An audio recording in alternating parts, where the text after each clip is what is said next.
ನಮಸ್ಕಾರ. ಕರ್ನಾಟಕ ದಿನಕ್ಕೆ ಸ್ವಾಗತ. ನಾನು ತೇಜಸ್ವಿನಿ. ಈಗ ಹೆಡ್ಲೈನ್ಸ್.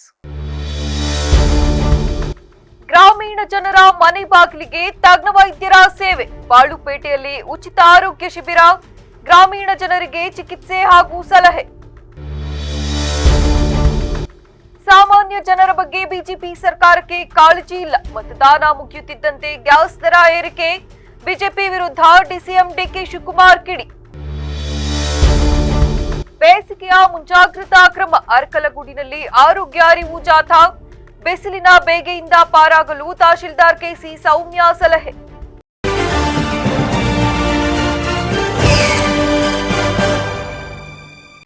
ಗ್ರಾಮೀಣ ಭಾಗದ ಜನರಿಗೆ ಗುಣಮಟ್ಟದ ಆರೋಗ್ಯ ಸೇವೆಗಳನ್ನು ತಲುಪಿಸುವ ಉದ್ದೇಶದಿಂದ ಬಾಳುಪೇಟೆಯ ಕೆಂಚಮ್ಮ ಮಲೇಗೌಡರ ಸಮುದಾಯ ಭವನದಲ್ಲಿ ಹಮ್ಮಿಕೊಂಡಿದ್ದ ಉಚಿತ ಬೃಹತ್ ಆರೋಗ್ಯ ಶಿಬಿರವು ಯಶಸ್ವಿಯಾಗಿ ಜರುಗಿತು.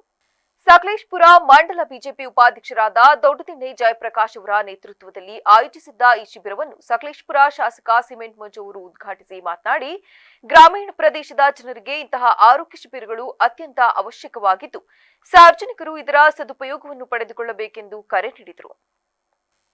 ಶಿಬಿರದಲ್ಲಿ ಮಂಗಳೂರಿನ ಖ್ಯಾತ ಎಜೆ ಆಸ್ಪತ್ರೆಯ ತಜ್ಞ ವೈದ್ಯರ ತಂಡವು ಡಾಕ್ಟರ್ ಲಕ್ಷ್ಮಣ್ ಗಂಗಾ ಅವರ ಮಾರ್ಗದರ್ಶನದಲ್ಲಿ ಭಾಗವಹಿಸಿತ್ತು. ನುರಿತ ವೈದ್ಯರು ರಕ್ತದೊತ್ತಡ, ಮಧುಮೇಹ ಹಾಗೂ ಇನ್ನಿತರ ರೋಗಗಳಿಗೆ ಉಚಿತ ಪರೀಕ್ಷೆ ನಡೆಸಿ ಸೂಕ್ತ ಚಿಕಿತ್ಸೆ ಮತ್ತು ಸಲಹೆಗಳನ್ನು ನೀಡಿದರು. ಆರೋಗ್ಯ ಜಾಗೃತಿ ಮೂಡಿಸುವ ಹಾಗೂ ಬಡ ರೋಗಿಗಳಿಗೆ ಚಿಕಿತ್ಸೆಯ ದಾರಿ ತೋರಿಸುವ ಈ ಸಮಾಜಮುಖಿ ಕಾರ್ಯಕ್ಕೆ ಸ್ಥಳೀಯರಿಂದ ವ್ಯಾಪಕ ಮೆಚ್ಚುಗೆ ವ್ಯಕ್ತವಾಯಿತು. ಹೆಚ್ಚಿನ ಸಂಖ್ಯೆಯಲ್ಲಿ ಆಗಮಿಸಿದ ಗ್ರಾಮೀಣ ಜನರು ಶಿಬಿರದ ಸದುಪಯೋಗ ಪಡೆದುಕೊಂಡಿದ್ದು, ಮುಂದೆಯೂ ಇಂತಹ ಜನೋಪಯೋಗಿ ಕಾರ್ಯಕ್ರಮಗಳು ಮುಂದುವರಿಯಲಿ ಎಂದು ಆಶಿಸಿದರು. ಪಂಚರಾಜ್ಯಗಳ ಚುನಾವಣೆ ಮುಗಿಯುತ್ತಿದ್ದಂತೆಯೇ ಕೇಂದ್ರ ಸರ್ಕಾರವು ವಾಣಿಜ್ಯ ಬಳಕೆಯ ಗ್ಯಾಸ್ ಸಿಲಿಂಡರ್ ಬೆಲೆಯಲ್ಲಿ ಭಾರಿ ಏರಿಕೆ ಮಾಡಿರುವುದಕ್ಕೆ ಉಪಮುಖ್ಯಮಂತ್ರಿ ಡಿಕೆ ಶಿವಕುಮಾರ್ ತೀವ್ರ ಆಕ್ರೋಶ ವ್ಯಕ್ತಪಡಿಸಿದ್ದಾರೆ. ಸಾಮಾನ್ಯ ಜನರಿಗೆ ಮತ್ತು ಕಾರ್ಮಿಕರಿಗೆ ಬಿಜೆಪಿಗೆ ಯಾವುದೇ ಕಾಳಜಿ ಇಲ್ಲ ಎಂದು ತೋರಿದ್ದಾರೆ. ಸುದ್ದಿಗಾರರೊಂದಿಗೆ ಮಾತನಾಡಿದ ಅವರು, ಚುನಾವಣೆ ಮುಗಿಯಲಿ ಎಂದು ಕಾಯುತ್ತಿದ್ದ ಬಿಜೆಪಿ ನಾಯಕರು ಮತದಾನ ಪ್ರಕ್ರಿಯೆ ಮುಗಿಯುತ್ತಿದ್ದಂತೆಯೇ ಗ್ಯಾಸ್ ಬೆಲೆಯನ್ನು ಹೆಚ್ಚಳ ಮಾಡಿದ್ದಾರೆ. ಇದು ಜನಸಾಮಾನ್ಯರ ಜೇಬಿಗೆ ಕತ್ತರಿ ಹಾಕುವ ಕೆಲಸವಾಗಿದೆ ಎಂದು ಟೀಕಿಸಿದರು. ಅಲ್ಲದೆ ಬೆಲೆ ಏರಿಕೆಯ ವಿರುದ್ಧ ಸಾರ್ವಜನಿಕರು ಹಾಗೂ ಮಾಧ್ಯಮಗಳು ದೊಡ್ಡ ಮಟ್ಟದಲ್ಲಿ ಧ್ವನಿ ಎತ್ತಬೇಕಾದ ಅಗತ್ಯವಿದೆ ಎಂದು ಕರೆ ನೀಡಿದರಲ್ಲದೆ, ಕೇಂದ್ರದ ವಿದೇಶಾಂಗ ನೀತಿ ಸಂಪೂರ್ಣವಾಗಿ ಹದಗೆಟ್ಟಿದೆ. ನೆರೆಹೊರೆಯ ರಾಷ್ಟ್ರಗಳ ಜೊತೆಗೂ ಉತ್ತಮ ಸಂಬಂಧವನ್ನು ಕಾಪಾಡಿಕೊಳ್ಳಲು ಕೇಂದ್ರ ಸರ್ಕಾರ ವಿಫಲವಾಗಿದೆ ಎಂದು ಆರೋಪಿಸಿದರು. ಬಡವರ ಕಷ್ಟಕ್ಕೆ ಸ್ಪಂದಿಸಲು ಹಾಗೂ ಅವರಿಗೆ ಆರ್ಥಿಕವಾಗಿ ಅನುಕೂಲ ಮಾಡಿಕೊಡುವ ಉದ್ದೇಶದಿಂದಲೇ ನಾವು ಪಂಚ ಗ್ಯಾರಂಟಿ ಯೋಜನೆಗಳನ್ನು ಜಾರಿಗೆ ತಂದಿದ್ದೇವೆ. ರಾಜ್ಯದ 1.5 ಕೋಟಿಗೂ ಹೆಚ್ಚು ಕುಟುಂಬಗಳು ಈ ಯೋಜನೆಗಳ ಪ್ರಯೋಜನವನ್ನು ಪಡೆಯುತ್ತಿವೆ ಎಂದು ಸ್ಪಷ್ಟಪಡಿಸಿದರು. ಸೌದೆ ಭಾಗ್ಯ ಕೊಡ್ತಾ ಇದ್ದಾರೆ.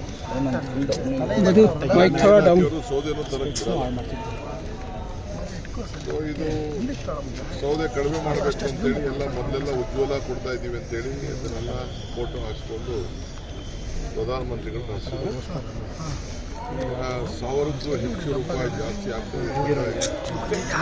ಬದುಕಬೇಕು ಇದನ್ನ ಗಮನದಲ್ಲಿ ಇಟ್ಕೊಂಡೆ ನಾವು 5 ಗ್ಯಾರಂಟಿಯನ್ನು ಕೊಟ್ಟಿದ್ವಿ.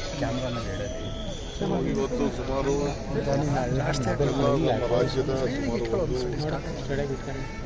1 ಲಕ್ಷ ಜನರಿಗೆ ವಿವಿಧ ರೀತಿಯಲ್ಲಿ 1 ಕೋಟಿ ಜನರಿಗೆ ಕುಟುಂಬಗಳಿಗೆ ವಿವಿಧ ರೀತಿಯಲ್ಲಿ ಅವರಿಗೆಲ್ಲ ಸಹಾಯ ಮಾಡತ್ತ ಹೊರಟಿದ್ವಿ.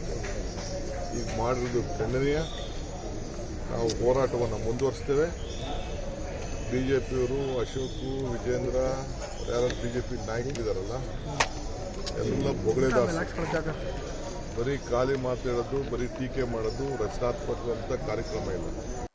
ಬೇಸಿಲಿನ ತಾಪ ಹೆಚ್ಚುತ್ತಿರುವ ಕಾರಣ ಎಲ್ಲರೂ ಆರೋಗ್ಯ ಕಾಪಾಡಿಕೊಳ್ಳುವ ನಿಟ್ಟಿನಲ್ಲಿ ಮುಂಜಾಗ್ರತಾ ಕ್ರಮಗಳನ್ನು ಅನುಸರಿಸಬೇಕೆಂದು ತಹಶೀಲ್ದಾರ್ ಕೆಸಿ ಸೌಮ್ಯ ಸಲಹೆ ನೀಡಿದರು. ಪಟ್ಟಣದ ಆನಕ್ರು ವೃತ್ತದಲ್ಲಿ ತಾಲೂಕು ಆಡಳಿತ, ಪಟ್ಟಣ ಪಂಚಾಯಿತಿ, ಆರೋಗ್ಯ ಇಲಾಖೆಯ ಸಹಯೋಗದಲ್ಲಿ ಹವಾಮಾನ ಬದಲಾವಣೆ ಮತ್ತು ಮಾನವ ಆರೋಗ್ಯ ರಾಷ್ಟ್ರೀಯ ಅರಿವು ಕಾರ್ಯಕ್ರಮದ ಅಂಗವಾಗಿ ಗುರುವಾರ ನಡೆದ ಆರೋಗ್ಯ ಅರಿವು ಜಾಥಾಕ್ಕೆ ಚಾಲನೆ ನೀಡಿ ಮಾತನಾಡಿದ ಅವರು, ಬೇಸಿಲಿನ ಬೇಗೆ ವಿಪರೀತವಾಗುತ್ತಿದೆ. ಜನರು ಆರೋಗ್ಯವನ್ನು ಕಾಪಾಡಿಕೊಳ್ಳಲು ಆರೋಗ್ಯ ಇಲಾಖೆ ಸೂಚಿಸಿರುವ ರಕ್ಷಣಾತ್ಮಕ ಕ್ರಮಗಳನ್ನು ಅನುಸರಿಸುವಂತೆ ಸಲಹೆ ನೀಡಿದರು. ನಮ್ಮ ತಾಲೂಕಲ್ಲಿ ಹಮ್ಮಿಕೊಂಡಿದ್ದೀವಿ. ಇದ್ರ ವತಿಯಿಂದ ಬೇಗೆಯಿಂದ ಬಚಾವಾಗಲು ಈ ಸರಳ ಕ್ರಮಗಳನ್ನು ಪಾಲಿಸಬೇಕು ಅಂತ ಹೇಳ್ಬಿಟ್ಟು ನಾನೆಲ್ಲ ಸಾರ್ವಜನಿಕರ ಹತ್ರ ಕೇಳ್ಕೊತಾ ಇದ್ದೀನಿ. ಬಿಸಿಲಿನ ವೇಳೆ ಅಂದರೆ ಮಧ್ಯಾಹ್ನ 12ರಿಂದ ಸುಮಾರು 3 ಗಂಟೆವರೆಗೂ ಕೂಡ ಜಾಸ್ತಿ ಹೊರಗಡೆ ಓಡಾಡೋದನ್ನು ದಯವಿಟ್ಟು ತಪ್ಪಿಸಿ. ಸಾಧ್ಯವಾದಷ್ಟು ಕಾಟನ್ ಬಟ್ಟೆಗಳನ್ನೇ ಧರಿಸಿ. ದೇಹನ ತಂಪಾಗಿರ್ತಕ್ಕಂಥ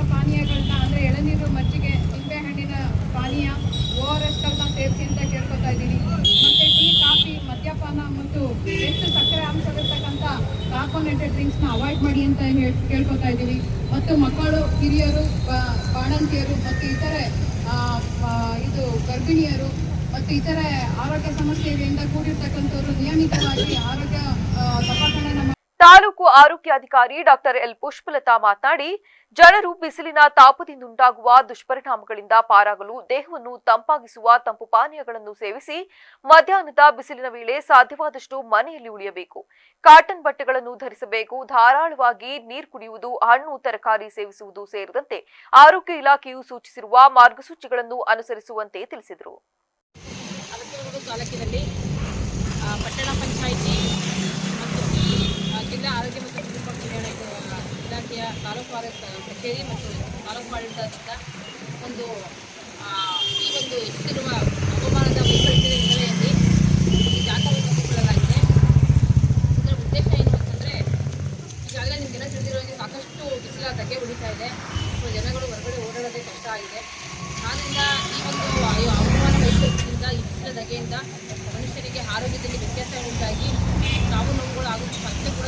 ಈ ಸಂದರ್ಭದಲ್ಲಿ ಪಟ್ಟಣ ಪಂಚಾಯಿತಿ ಮುಖ್ಯಾಧಿಕಾರಿ ನಾಗೇಂದ್ರ ಕುಮಾರ್, ಜಿಲ್ಲಾ ಆರೋಗ್ಯ ಶಿಕ್ಷಣಾಧಿಕಾರಿ ಮಂಜುಳಾ, ತಾಲೂಕು ಆರೋಗ್ಯ ಶಿಕ್ಷಣಾಧಿಕಾರಿ ಟಿಕೆ ಮಂಜುಳಾ ಮತ್ತಿತರರು ಹಾಜರಿದ್ದರು. ಜಿಲ್ಲಾಡಳಿತ ಹಾಗೂ ಕನ್ನಡ ಸಂಸ್ಕೃತಿ ಇಲಾಖೆಯ ಸಹಯೋಗದಲ್ಲಿ ಆಯೋಜಿಸಿದ್ದ ಭಗವಾನ್ ಬುದ್ಧ ಜಯಂತಿಗೆ ಜಿಲ್ಲಾಧಿಕಾರಿ ಕಚೇರಿಯ ಎದುರು ಬುದ್ಧ ಅವರ ಭಾವಚಿತ್ರಕ್ಕೆ ಪುಷ್ಪಾರ್ಚನೆ ಮಾಡುವುದರೊಂದಿಗೆ ಮೆರವಣಿಗೆಗೆ ಚಾಲನೆ ನೀಡಲಾಯಿತು. ಈ ವೇಳೆ ಮಾತನಾಡಿದ ಬೌದ್ಧ ಮಹಾಸಭಾದ ಜಿಲ್ಲಾಧ್ಯಕ್ಷ ಮಲ್ಲಯ್ಯ ಮಾತನಾಡಿ, ಈ ದಿನ ನಮಗೆ ಅತ್ಯಮೂಲ್ಯ ಹಾಗೂ ಪವಿತ್ರವಾದ ದಿನ.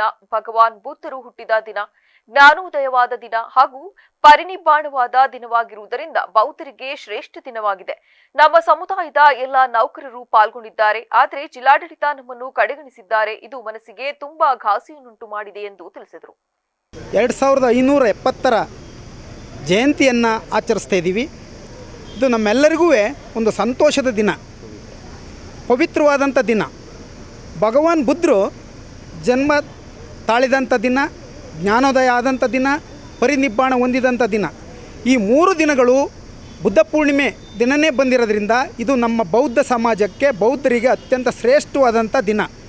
ಆದ್ದರಿಂದ ಇವತ್ತು ನಾವು ಈ ದಿನ ಬುದ್ಧ ಜಯಂತಿಯನ್ನು ಆಚರಣೆ ಮಾಡ್ತಾಯಿದ್ದೀವಿ. ನಮ್ಮೆಲ್ಲ ಬೌದ್ಧ ಸಮಾಜದ ಮುಖಂಡರು, ದಲಿತ ಸಂಘರ್ಷ ಸಮಿತಿಯ ಮುಖಂಡರುಗಳು, ಎಲ್ಲ ಪ್ರಗತಿಪರ ನಾಯಕರು, ನಮ್ಮ ಸಮುದಾಯದ ನೌಕರರು ಎಲ್ಲರೂ ಸಹ ಇಲ್ಲಿ ಉಪಸ್ಥಿತರಿದ್ದಾರೆ. ಈ ಕಾರ್ಯಕ್ರಮ ಅತ್ಯಂತ ಸಂತೋಷಕರವಾದಂಥ. ಈ ವೇಳೆ ಸಮುದಾಯದ ಮುಖಂಡರು ಹಾಜರಿದ್ದರು.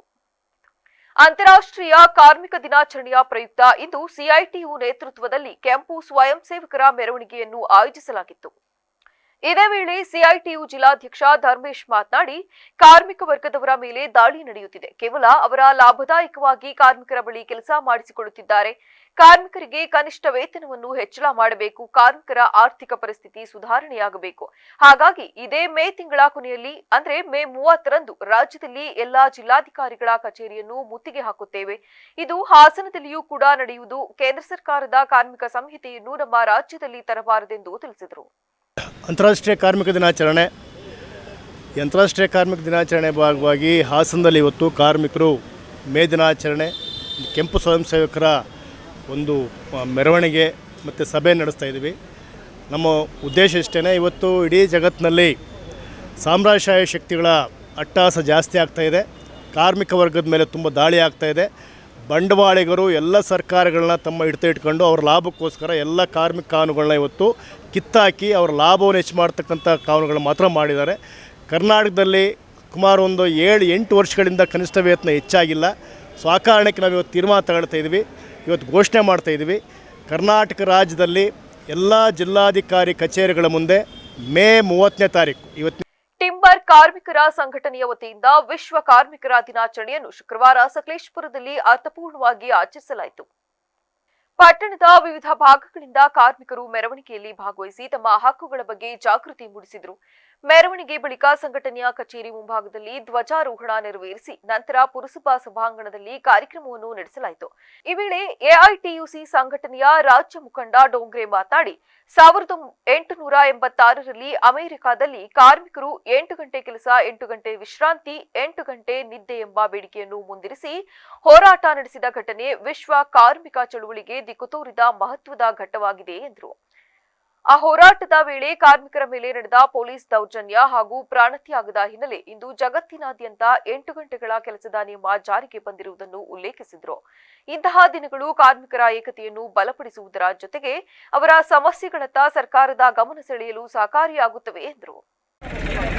ಸಕಲೇಶಪುರ ಟಿಂಬರ್ ಕಾರ್ಮಿಕರ ಸಂಘಟನೆಯ ವತಿಯಿಂದ ಇವತ್ತು ಸಕಲೇಶಪುರದಲ್ಲಿ ವಿಶ್ವ ಕಾರ್ಮಿಕರ ದಿನಾಚರಣೆಯಾದ ಮೇಡೆಯನ್ನು ಆಚರಿಸ್ತಾ ಇದ್ದಾರೆ. ವಿಶ್ವ ಕಾರ್ಮಿಕರ ದಿನಾಚರಣೆ ಎಲ್ರಿಗೂ ಗೊತ್ತಿರುವಂತಹ ವಿಚಾರ.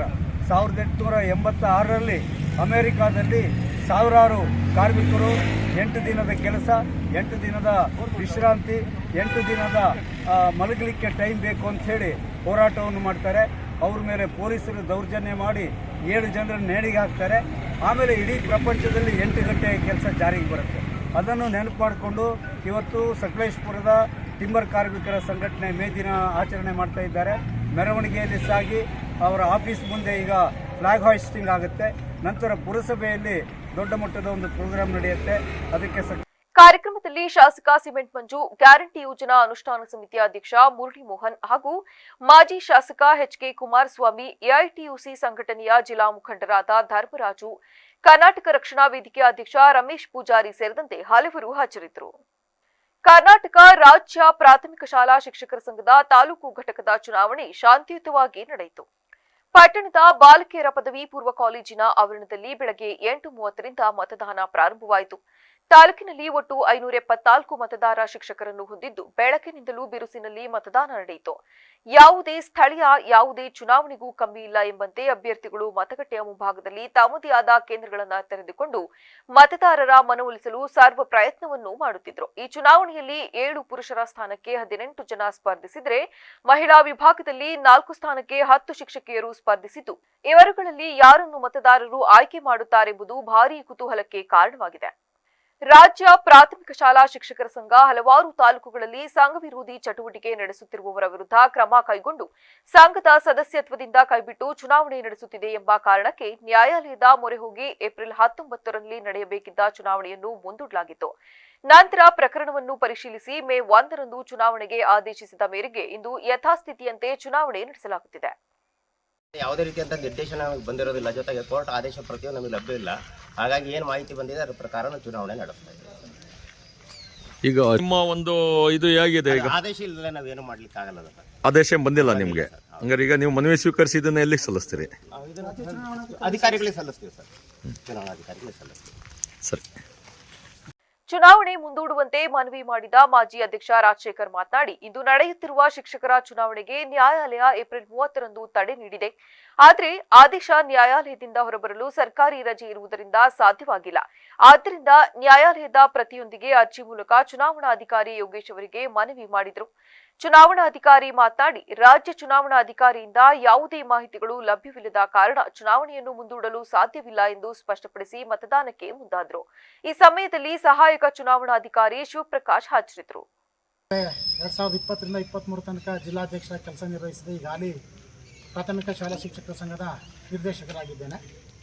ಈಗಾಗಲೇ ಕರ್ನಾಟಕ ರಾಜ್ಯ ಪ್ರಾಥಮಿಕ ಶಾಲಾ ಶಿಕ್ಷಕರ ಸಂಘದ ಚುನಾವಣೆ ಈಗಾಗಲೇ ಪ್ರಾರಂಭವಾಗಿದೆ.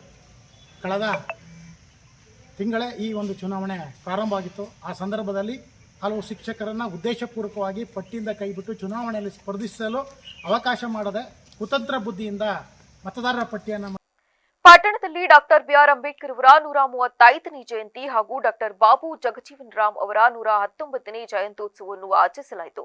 ಕಾರ್ಯಕ್ರಮದಲ್ಲಿ ವಿವಿಧ ಸಂಘಟನೆಗಳ ಪದಾಧಿಕಾರಿಗಳು ಹಾಗೂ ಗಣ್ಯರು ಭಾಗವಹಿಸಿ ಮಹನೀಯರ ಭಾವಚಿತ್ರಕ್ಕೆ ಪುಷ್ಪನಮನ ಸಲ್ಲಿಸಿದರು.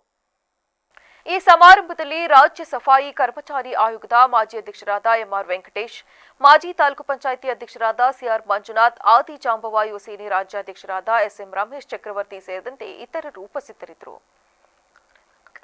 ರಾಜ್ಯ ಕಾಂಗ್ರೆಸ್ ಸರ್ಕಾರದಲ್ಲಿ ಮುಖ್ಯಮಂತ್ರಿ ಕುರ್ಚಿ ಹಾಗೂ ಆಡಳಿತ ಪಕ್ಷದ ಆಂತರಿಕ ಕಚ್ಚಾಟ ತಾರಕಕ್ಕೇರಿದ್ದು ಶಾಸಕರು ದೆಹಲಿಯಲ್ಲಿ ಬೀಡು ಬಿಟ್ಟಿದ್ದಾರೆ. ರಾಜ್ಯ ಸರ್ಕಾರವು ಸಂಪೂರ್ಣವಾಗಿ ದಿವಾಳಿಯಾಗಿದೆ ಎಂದು ಬಿಜೆಪಿ ರಾಜ್ಯಾಧ್ಯಕ್ಷ ಬಿವೈ ವಿಜಯೇಂದ್ರ ತೀವ್ರ ವಾಗ್ದಾಳಿ ನಡೆಸಿದ್ದಾರೆ. ಸುದ್ದಿಗಾರರೊಂದಿಗೆ ಮಾತನಾಡಿದ ಅವರು, ರಾಜ್ಯ ರಾಜಕಾರಣ ಹಾಗೂ ಸರ್ಕಾರದ ವೈಫಲ್ಯಗಳ ಕುರಿತಾಗಿ ಹಲವು ಪ್ರಮುಖ ವಿಷಯಗಳನ್ನು ಪ್ರಸ್ತಾಪಿಸಿದ ಅವರು, ಒಂದು ಕಡೆ ಡಿಸಿಎಂ ಬಣ, ಮತ್ತೊಂದು ಕಡೆ ಸಿಎಂ ಬಣದ ಶಾಸಕರು ದೆಹಲಿಯಲ್ಲಿ ಬೀಡು ಬಿಟ್ಟಿದ್ದಾರೆ. ಇವರು ನಮ್ಮ ರಾಜ್ಯದ ಶಾಸಕರು ಅಥವಾ ದೆಹಲಿಯ ಶಾಸಕರು ಎಂಬ ಅನುಮಾನ ಮೂಡುತ್ತಿದೆ ಎಂದು ವ್ಯಂಗ್ಯವಾಡಿದರು. ರಾಜ್ಯದಲ್ಲಿ ಭ್ರಷ್ಟಾಚಾರ ಮಿತಿ ಮೀರಿದ್ದು ಆದಿತ್ಯ ಎಂಬ ನಿರಪರಾಧಿ ಯುವಕನೊಬ್ಬನನ್ನು ಡ್ರಗ್ಸ್ ಪ್ರಕರಣದಲ್ಲಿ ಸಿಲುಕಿಸಿ ಆತನ ತಾಯಿಯಿಂದ ಹಣ ಪೀಕಲಾಗಿದೆ. ಸರ್ಕಾರ ಹಾಗೂ ಪೊಲೀಸ್ ಇಲಾಖೆಯ ಈ ನಡೆಯ ವಿರುದ್ಧ ನಿರ್ದಾಕ್ಷಿಣ್ಯ ಕ್ರಮ ಕೈಗೊಳ್ಳಬೇಕೆಂದು ಆಗ್ರಹಿಸಿದರು. ನಿನ್ನೆ ನಡೆದ ಸಚಿವ ಸಂಪುಟ ಸಭೆಯಲ್ಲಿ ಅಲ್ಪಸಂಖ್ಯಾತರಿಗೆ 600 ಕೋಟಿ ರು ನೀಡಿರುವುದನ್ನು ಪ್ರಸ್ತಾಪಿಸಿದ ಅವರು, ಬಿಜೆಪಿ ಅಲ್ಪಸಂಖ್ಯಾತರ ವಿರೋಧಿಯಲ್ಲ, ಆದರೆ ಉಳಿದವರು ಯಾರು ಕಾಂಗ್ರೆಸ್ ಪಕ್ಷಕ್ಕೆ ಮತ ಹಾಕಿಲ್ಲವೇ ಎಂದು ಪ್ರಶ್ನಿಸಿದರು. ಸಿದ್ದರಾಮಯ್ಯ ಅವರು ತೆಗೆದುಕೊಳ್ಳುತ್ತಿರುವ ನಿರ್ಧಾರಗಳು ಹಿಂದೂಗಳನ್ನು ಅವಮಾನಿಸುವಂತಿವೆ. ಕಾಂಗ್ರೆಸ್ ಪಕ್ಷದ ಪಾಪದ ಕೂಡ ತುಂಬಿದ್ದು ಜನರ ಅಪಮಾನವನ್ನು ಸಹಿಸಲು ಸಾಧ್ಯವಿಲ್ಲ ಎಂದು ಎಚ್ಚರಿಸಿದರು. ಮತ್ತೊಂದು ಕಡೆ ಸಿದ್ದರಾಮಯ್ಯನವರ ಬೆಂಬಲಿಗರು ಕ್ಯಾಬಿನೆಟ್ ಎಕ್ಸ್ಪಾನ್ಷನ್ ಆಗಬೇಕು ಅಂತೇಳಿ ದೆಹಲಿ ಕ್ಯಾಂಪ್ ಮಾಡ್ತಾ ಇರುವಂಥದ್ದು, ಎಲ್ಲೋ ಒಂದು ಕಡೆ ಈ ಶಾಸಕರು ನಮ್ಮ ರಾಜ್ಯದ ಶಾಸಕರು ಅಥವಾ ದೆಹಲಿ ರಾಜ್ಯದ ಶಾಸಕರು ಅನ್ನೋ ರೀತಿ ಅನುಮಾನ ಬರೋ ರೀತಿಯಲ್ಲಿ ಕಾಂಗ್ರೆಸ್ ಪಕ್ಷದ ಆಡಳಿತ ಪಕ್ಷದ ಶಾಸಕರು ನಡೆದುಕೊಳ್ತಾ ಇದ್ದಾರೆ. ಮತ್ತೊಂದು ಕಡೆ ಆಡಳಿತ ಯಂತ್ರ ಸಂಪೂರ್ಣವಾಗಿ ಕುಸಿದು ಬಿದ್ದಿರುವಂಥದ್ದು, ಭ್ರಷ್ಟಾಚಾರ ಮಿತಿಮೀರಿ ಹೋಗಿದೆ. ಇವತ್ತು ನೋಡಿ, ಮೊನ್ನೆ ಧಾರವಾಡದಲ್ಲಿ ನಡೆದಂಥ ದುರ್ಘಟನೆ, ಆದಿತ್ಯ ಮ್ಯಾಗೇರಿ ಏನೊಬ್ಬ ಯುವಕ, ಕಾಲೇಜ್ಗೆ ಹೋಗ್ತಕ್ಕಂಥ ಯುವಕ, ಪೊಲೀಸ್ ಇಲಾಖೆಯವರು ಅವನನ್ನು ಡ್ರಗ್ ಕೇಸ್ನಲ್ಲಿ ಪ್ಲ್ಯಾಂಟ್ ಮಾಡಿ ಅಮಾಯಕನನ್ನು ಡ್ರಗ್ ಕೇಸಲ್ಲಿ ಸಿಗಾಕ್ಸಿ ಅವನು ನಿರಪರಾಧಿ ಅಂತೇಳಿ ಗೊತ್ತಾದ ಮೇಲೂ ಸಹ. ಈಗ ಮತ್ತೊಮ್ಮೆ ಹೆಡ್ಲೈನ್ಸ್. ಗ್ರಾಮೀಣ ಜನರ ಮನೆ ಬಾಗಿಲಿಗೆ ತಜ್ಞ ವೈದ್ಯರ ಸೇವೆ. ಬಾಳುಪೇಟೆಯಲ್ಲಿ ಉಚಿತ ಆರೋಗ್ಯ ಶಿಬಿರ, ಗ್ರಾಮೀಣ ಜನರಿಗೆ ಚಿಕಿತ್ಸೆ ಹಾಗೂ ಸಲಹೆ. ಸಾಮಾನ್ಯ ಜನರ ಬಗ್ಗೆ ಬಿಜೆಪಿ ಸರ್ಕಾರಕ್ಕೆ ಕಾಳಜಿ ಇಲ್ಲ. ಮತದಾನ ಮುಗಿಯುತ್ತಿದ್ದಂತೆ ಗ್ಯಾಸ್ ದರ ಏರಿಕೆ, ಬಿಜೆಪಿ ವಿರುದ್ಧ ಡಿಸಿಎಂ ಡಿಕೆ ಶಿವಕುಮಾರ್ ಕಿಡಿ. ಬೇಸಿಗೆಯ ಮುಂಜಾಗ್ರತಾ ಕ್ರಮ, ಅರಕಲಗೂಡಿನಲ್ಲಿ ಆರೋಗ್ಯ ಅರಿವು ಜಾಥಾ. ಬಿಸಿಲಿನ ಬೇಗೆಯಿಂದ ಪಾರಾಗಲು ತಹಶೀಲ್ದಾರ್ ಕೆಸಿ ಸೌಮ್ಯ ಸಲಹೆ. ಕ್ಷಣ ಕ್ಷಣದ ಸುದ್ದಿಗಾಗಿ ನೋಡ್ತಾ ಇರಿ ವಿವಿಸಿ ಟಿವಿ, ಸತ್ಯದ ಕಡೆ ನಮ್ಮ ನಡೆ.